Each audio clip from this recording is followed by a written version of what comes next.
I do really admire you and am aware we're at the end of a long day. Now I'm going to teach you a new game. And we all know what it's like learning a new game.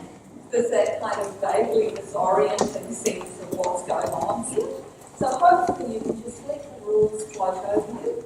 And with a bit of luck, by the end, most of you will have generally got the idea. If you haven't, you can blame it on the day or something other than you. So what we're going to do today is think about, identify people's core values, get a feel for the infinite game versus finite games, to reflect on the structures you operate within and create and how to use these effectively, and to offer an infinite game approach to education. So there is a manual. Today we'll be doing a couple of exercises and a bit of theory from me. And there's a manual with all the exercises and more on this website. So if this captures your imagination, you can use this with students and so on. Go and have a look at it there. And we've got copies, booksellers, or not these local booksellers, with the 2 books for sale, $30 today. And so if you'd like a copy of those, of course they're in the library and everything. I trust. But I'm just going to give you sort of a little bit of a hint at some of these things, and obviously the books do it in a lot more depth. So, basic premise was put forward by the philosopher James Cass that in life there are at least 2 kinds of games: the infinite games and finite games. Now, when I heard him talk about this and describe these games just for 2 minutes on a podcast, I thought, that's what I'm trying to do. I'm trying to play the infinite game. So I spent the next 7 years developing this notion of what the infinite game is and what finite games are within this larger infinite game. And I'm going to be giving you my version today. And it fits really well with the theme and what John L was just talking about, because the core of the infinite game is keeping what we value in play and making sure others are included in the game.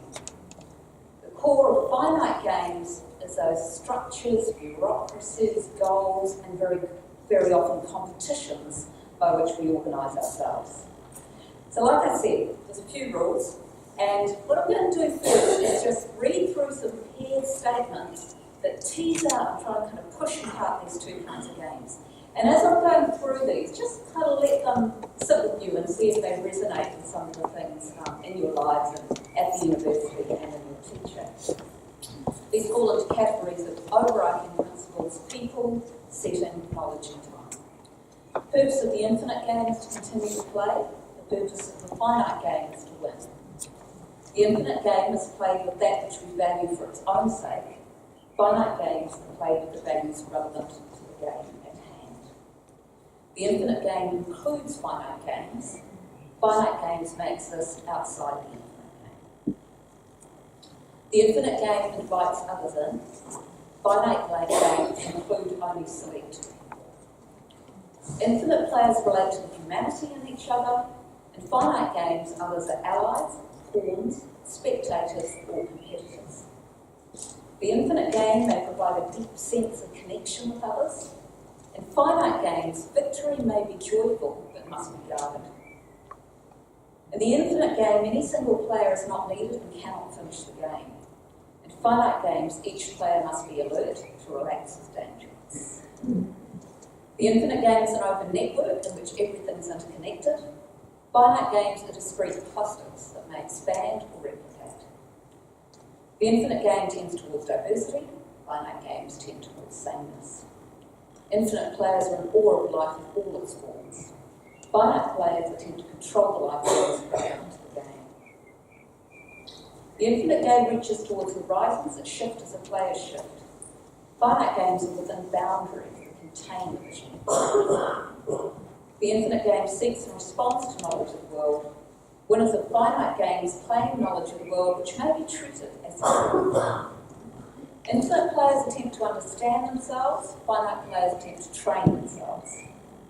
The infinite game values open-ended expression. Finite games value expression only within the mediums and rules set by the game. Just have a whole lot of exams. Exactly that game. The infinite game looks to the future and does not assume the past will reoccur. And for finite games, players try to replicate the winning strategies of the past. The rules of the infinite game must change over time or the game will cease. To change or break the rules of a finite game is a violation. Hopefully some of that's starting to resonate a little bit. What I'm going to do now is just quickly explain these two games in terms of cricket metaphors, imagining a game of beach cricket as kind of like an infinite game, and a game of test cricket, New Zealand versus Australia, say, as a finite game. So let's think about beach cricket. Okay, then played, you've got to have a tennis court at the very minimum. Ideally, bat, some wickets, set it up. You're desperate for play. So everyone on the beach is invited to play. Doesn't matter if they know what cricket is, doesn't matter if they speak the same language as you. Come on, we'll teach you. Have a go. So you set up a couple of teams and you vaguely explain the rules and start, the play starts. And then maybe 3 or 4 people from this team have to go off and have their barbecue. So you just rearrange the teams to keep the numbers more or less even, and you continue to play. And maybe you've got a teenage girl who's actually really watching the surfers, family holiday, she's not really sure she wants to be there, so she's standing kind of in the outer field, and a great catch comes straight there, and she completely misses it. Come on, straight down in front of her. And everybody moans and groans and says, how could you miss that catch? But actually we enjoy that moment, that's kind of fun. We can talk to her about that afterwards, and she missed that great catch. You might have a child on the sidelines. Is he in? Is he out? Little boy. You'll say, come on. Well, have a go. And they give him the bat, and the bowler throws the ball so it bounces off the bat. And they say, run, and nobody tries to get him out. That's the point. So the people in test cricket that are really, beach cricket, that are really making that work are the people that know how to invite others in, how to change the rules, just to make sure that everybody can have fun. You might have a couple of people that really know how to play cricket up against each other, and they might try to get each other out. It's like a little finite game, but we don't want them to do that all day. That would get really boring. We need to have a go as well. Now, let's go to our test cricket. Can you please put up your hand if you've been selected to play for New Zealand cricket? Australia. The first rule of finite games is you need to be selected to play. And as for some of the poor Australians, breaking a leg or stretching a muscle or whatever they do, and the New Zealanders saying, here, have some of our team to keep the numbers more or less even. It's impossible. It's ridiculous. One of the players texting his girlfriend in the stand and missing a great catch? No. You have to be alert at all times in finite games or else it's over. You're out of the game. And how do you become a great test cricket player? Well, you get a coach and you learn from the rules of the past. So you effectively turn your body and mind into a cricket clone so that you're standing on that field ready to respond as a cricketer in every moment of that play. Folks, to line up elite sports people here, you can tell probably a very good guess of what sports they play from your body, because finite players are trained to perform the rules of the game. So when we think about education, just time to get into here, we can see sort of grand play, can't we? But we can also see those finite games in which we're attempting to compete with each other. And very often, one of the things about these finite games is the winners of the game get to decide what's the next game we're going to play. So, hey, if I've just won a game of cricket, why don't we play that one? And I might bring my protégés on board, but there's a certain conservative nature to these games in which they're replicated through these kinds of social structures. Okay, this is the first bit that you will need to play. So as I said, remember, the infinite game is played with that which we value most deeply. I'm going to give you a definition, and I'd like you all, if you're willing to play, because one of the things about games, by the way, is playing is always voluntary. You can't play involuntarily. So think about these words. This is just language. So, some of them will resonate, some of them might not. What do you think is sacred or precious or special or valued for its own sake? That which makes the world truly alive. Now, infinite values can be in any dimension. Emotions, relationships, part of the natural world, qualities or objects. They can be as personal and specific to you as you like, or as kind of general and open as you like. suggest or ask you to each offer one thing into the space using those big, loud teacher voices that you have. And we're going to do this in kind of as a poem. I think of it as a poem. So we're going to start with Robin. We're going to ripple around the room, and I'm just going to point out how we'll go so that we can just keep the whole thing flowing through. Just your word, or maybe a couple of words, that are connected, and no explanation or anything. So we'll go sort of through like that. So you see, so you kind of hop over the next row, you get what I mean? And then when we get to the back, I've lost a little bit of where we'll end up. We'll end up at one side of the back. We'll hop over here, and we'll count that back row as part of the side. So hopefully you'll get the gist, and we can keep it moving. And commit to your thing now, there will be double ups. So don't go, oh my God, they said it. And don't get anxious about the fact that you've got 5 things either. One of the beautiful things about the infinite game is we're all keeping it in play together. It's not up to you. The world isn't on your shoulder. Except I'm starting, so.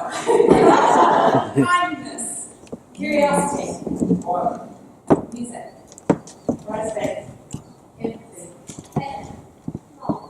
passion, love, knowledge, empathy, Amen. Creativity, love, wonder, eternal worth, floating in the water, family, joy, family, the dance, orange, acceptance, love, whakapapa, Kaizen, honesty, Intimacy, opportunity, self-belief, connection, Learning. love, family, the horizon, my wife, Waikato, kindness, music, human connection, children, family, fun, more compassion, forgiveness, sharing, joyful, Waikato, honesty, trust, relationships, friendship. I feel like we could just stop there. This is what we're trying to keep in play, and what we need to sort of hold close to our hearts and try and do the best we can. Now, I'm going to show you a word cloud. This is the result of over 1,000 New Zealanders. All the words are in English, which I kind of realise now is quite a limitation, but that's what it is. And these words have all been coded. So obviously people said lots of beautiful connotative different things. We had to sort of group them a bit. And if you know how word clouds work, the bigger the word on the cloud, the more people said something that we coded as this word. And you might have thought you were deeply original, but I think we'll find everything you do today pretty much on there. It looks like it's coming across quite well, but I'll read some of them out just in case. Love, family, empathy, helping others, healthy environments, joy, purpose, curiosity, warmth, self-acceptance, artistic expression, we've got dance and music of them, relationships, peace, trust, belonging, hope, ocean, a New Zealand word I think, water I think is it too, is a sex word, yeah. Animals and plants, human connection, appreciation and wonder. My children, freedom, civil society, beauty, quality, truth, fun, trees, parenting, vision, tolerance. So, as you look at that, these are the categories it belongs to, and I'm not going to go into great detail about that, just for the sake of keeping moving through. Really big ones are around social connections, or sometimes just connections. People said love or aroha. I said, I don't just mean in people, I mean that warmth you get towards the whole damn planet sometimes. So connections, human expression, and then the natural world, sort of spirituality and transcendence, vitality. As I say, I'm not going to go into these categories in detail today. Now, in another research project, we asked people how they felt when they saw this word cloud. Do we have just 1 or 2 people that want to say feeling words? So this isn't an analysis kind of word, just a feeling word. Yes. Great. Thank you. Anyone else want to say yes? We'll go here and then here. I was going to say reassured. Reassured? I was going to say hopeful. Yeah, right. Yeah. Wholeness. Hmm? Wholeness as well. Wholeness, yeah. Great. So, another research project after 128 people saw the word cloud, wrote down quite elaborate responses, some of them as to how they felt. And these, when they saw this, so these were the biggest things, which were just getting a sense of belonging to a human community with shared values. Being safe and reassured. This is what the world holds. I'm safe in this place, you know? Like a mother's embrace, we sometimes see. Being uplifted and filled with hope. Smaller themes is that idea of who are these people? Not what I see around me, don't trust it. And how many of you had that like impulse just coming up in you, not too sure, and why am I failing to live up to these values? Another one. This is amazing. This is kind of what I care about. This isn't sort of my life. What's that listening?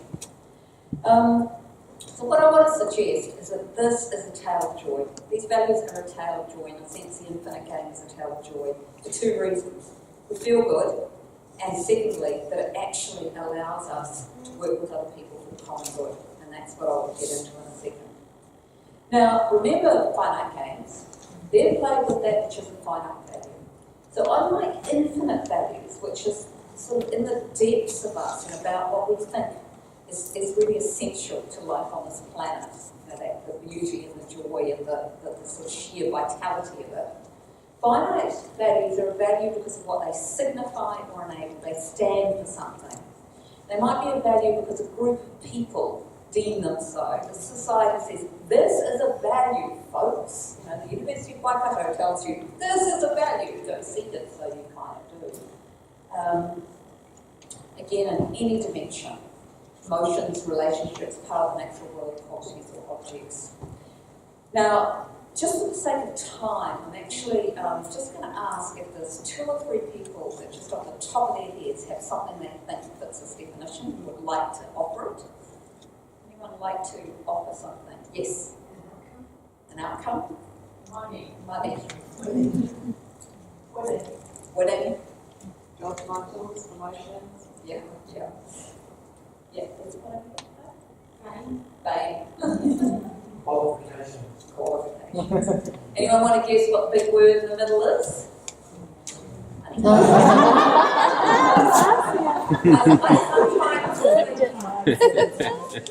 Love is an explosion from which kind of all these are, you know, like the Big Bang. Money is kind of a black hole. It's interesting. And again, everything we saw here today: money, status, houses, which I think is quite an Auckland word, but maybe haven't heard. Wealth, appearance, success, qualifications. People in this kind of sector often say things like PhDs, education, cars, ability, competition, economic systems, power, assets, a job, life stages, rules, oil, limits, and so on. And if we look at those categories, you've got systems and regulations, which I sometimes think is almost like a substitute for human relationships. Because, you know, I was just so disappointed to find out that Auckland Council, when I book a batch in the regional park, you now do it online, where I used to have to talk to somebody, and I mean, it was a hassle, I admit, but it was kind of cool, that moment of connection. And now, online. I'm sure both our universities. Remember how I used to have to stand for about 2 hours in a queue during enrolment? And that was kind of cool. That was a ritual. And now, again, all online. And I sometimes think status and success almost substitutes for human expression. So actually I skipped over that in the last part, but human expression is that joy, that learning, that creativity, that music, that laughter, all of those things. Sometimes it's kind of like status and success is a sort of popular substitute for all of those things. Money, nature becomes natural resources. So I'm just going to give you one very quick example of an experiment that we did to talk a little bit more about the effects of these 2 kinds of games. Finite games are useful, remember, but when they become dangerous is when they sort of disconnect from the space and just start to seem to be people taking this of value for their own sake. So psychologists can be really mean, and I'm just going to show you one of these studies. This is one that we did with our Stage 1 psychology students. So we've got 560 students. They have small group teaching in labs of groups of 30. That means we've got 20 lab groups. So we divided the lab groups into 10. Half were in one and half, 10 in one condition, 10 in the other condition. Now, all the students in their labs, they have computers, the way of the world. And so they came to their labs and all of them in the 20 groups were asked what they think is an infinite value. So they've given a definition of that, and then they sort of wrote their responses into an open field on the computer. And then after that, 10 of them, 10 of the labs, were told, shown the word cloud, and said, how do you feel? This is what 1,000 New Zealanders said. How do you feel seeing that word cloud? And they said the usual, belonging and all the kinds of things we've talked about today. Now the other half of them, they did their infinite values, and then the next screen said, this is the word cloud representing what people said. Other people said 1,000 New Zealanders, and they've shown that. Really mean. How do you feel? How do you feel when you think this is what other people said? Well, I'm just going to show you some of the open-ended responses to this. Now, one of the most notable things in this, we won't see it so much in these open-ended, I'm just going to give you some quotes. The first one, they commonly said connection, belonging, similarity, something like this. And when I saw this one, it was often about this difference. But here we go. My 3 things of infinite value are easy to identify. The things I couldn't live without, or live a happy life without. Made me sad and disheartened to see greater value placed on materialism and money. Mine seemed more genuine. I was very surprised to see the biggest word cloud was money, as opposed to something like friends or family. Materialistic makes me angry, these words, what other people value. They seem superficial. I found it easy to think of 3 things of infinite value. There were more words I had in mind. I was shocked the words love or family went in large letters. I'm not surprised money was there, but it was in large letters. It did shock me it was in large letters. Mine was slightly different. The infinite values of others were more realistic. Included things like financial stability. For me, I focused on people and personal strengths. Feel slightly confused? None of my listed things were on the cloud of common sense. Consider whether I'm too. Do you have that feeling? Walking through life thinking, I interpreted the question wrong. It's like we kind of know what it's meant to be about, and yet somehow this whole thing is spinning around and referring to different kinds of things, and that can be really disconcerting. And I want to call that a tower of terror. So remember our tower of joy. This is a tower of terror for the opposite 2 reasons. It makes us feel bad, thinking that this is what people care about, and it separates us from each other. There's a ton of psychological research which read about the book, sorry, I haven't got time to go into it now, but there's a ton of psychological research that shows that to engage in actions that are common good, we need to feel that other people share our values and are on the same page. Because if you think about it logically, why would you contribute to a community in which everyone's after money and status? Like, it just doesn't make any sense. Aren't you better just going for money and status itself? That's again.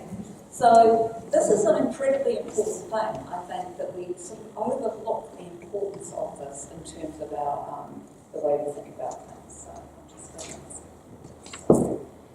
and just this last sort of idea that people are conditional cooperators. And what that means is cooperation is, I think, of like this precious flower that most people offer in the first interaction. Their cooperation, their creativity, their ideas, all they put it out there. But then if they're betrayed, people are withdrawn or it's kind of misused, then they start to keep it inside themselves until we can end up with whole groups of people. Not in John Allen's class. So if we create a tale to we invite others to participate in activities that benefit us all, and it involves accessing these values that we share. It's not my values, it's our values. So now's the time to make a play for play. We're going to play some games now. And I want to invite you to do whatever you want to do with these games, to step into a role. We're not going to judge you. We're not going to hold against you whatever you do today. Does everybody just take on a persona so that we get a little bit of a feel for how these games go? Okay. And so, and I'm just going to do the primary school game when it's time to finish. Here's the first game. The object of this game. Keep the darts in place. Move others in the game. Do what you do with darts. Start to play. Stand up.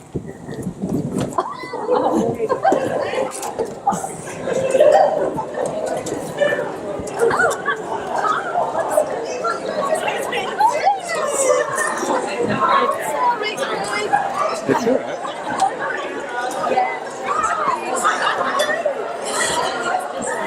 Great.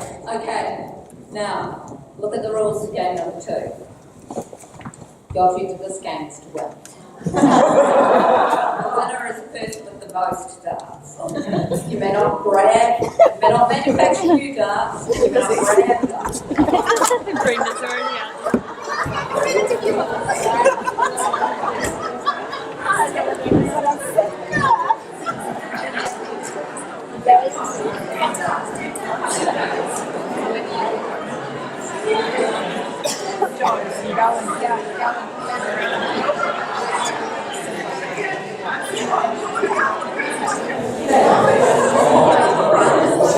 we already have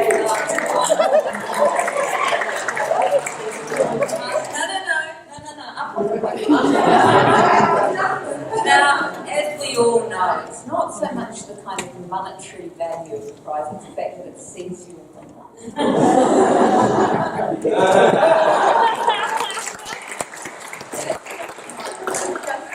There's a third game. The object of this game is to be on the winning team. The team must be 3 people, and it's a team with the most darts. They're not manufactured.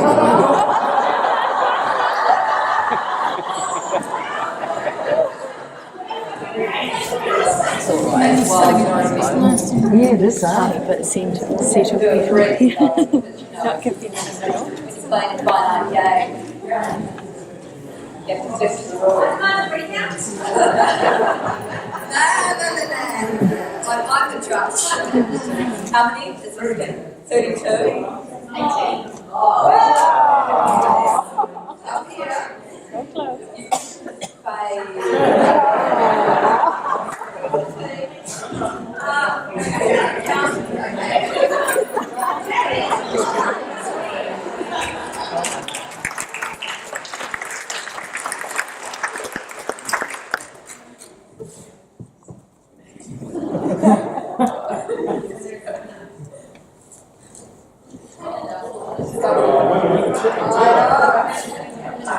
What's one gold medal when you get to? Okay, sit down, please.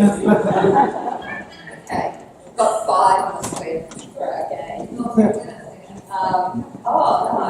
So let's have 2 or 3 people make observations. What happened in those games? Who wants to? If you put up your hand, I'm going to number you, and then we'll get 1. We'll have 1, 2, 3, 4, 5. Sorry, I just have to keep it short in this time. Who was 1? Yes. The first game is Right. Okay. Yeah. Number 2. I felt a lot more included in the first game. Yeah. Even though I was out on the side to avoid getting hit in the eyes.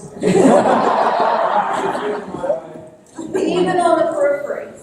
Okay. Number 3. It seemed like a really easy way to choose starting on this. Yeah. Number 4. Once we had the first one, everyone wanted to be a friend.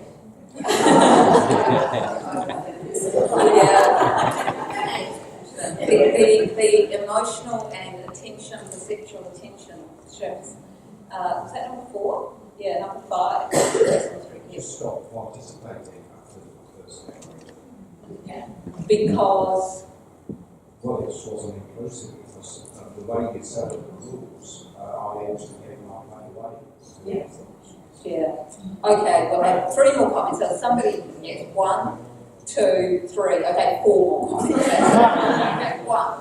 I like participated in the second one, but then when it got to the third one, once it became clear that the odds of winning were very low, I opted out. Yeah. So you kind of make a calculation about have I got a shot here, and if not, I won't bother. And it gets harder and harder as the power sort of coalesces more and more. Number 2, There are opportunities to take on the big guys if you can look around. So let's see maybe you chose 3 people that had them, but they could have bartered or got the other people who, because you got them by yourself, but you can't play by yourself, you got the team. So if they got those, take those up.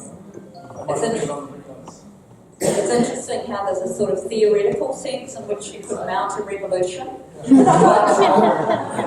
It's only happened to me when I was playing with people in the Netherlands and I said they could play the games in Dutch. Big mistake. I knew it. They'd handed out $1 each. And it was like, if I hear that in a game I understand, I stop it. And people obey me. That was number 2, number 3. Yeah, we kind of, I didn't want to compete in the second game, and so I took participated by getting behind someone else, and then I kind of enjoyed it there. Yeah, it's really interesting, that sort of representational power of the passing the on. Number 4. And the first one I just enjoyed one of the people being included, and as the accountant, I wanted to steal it with.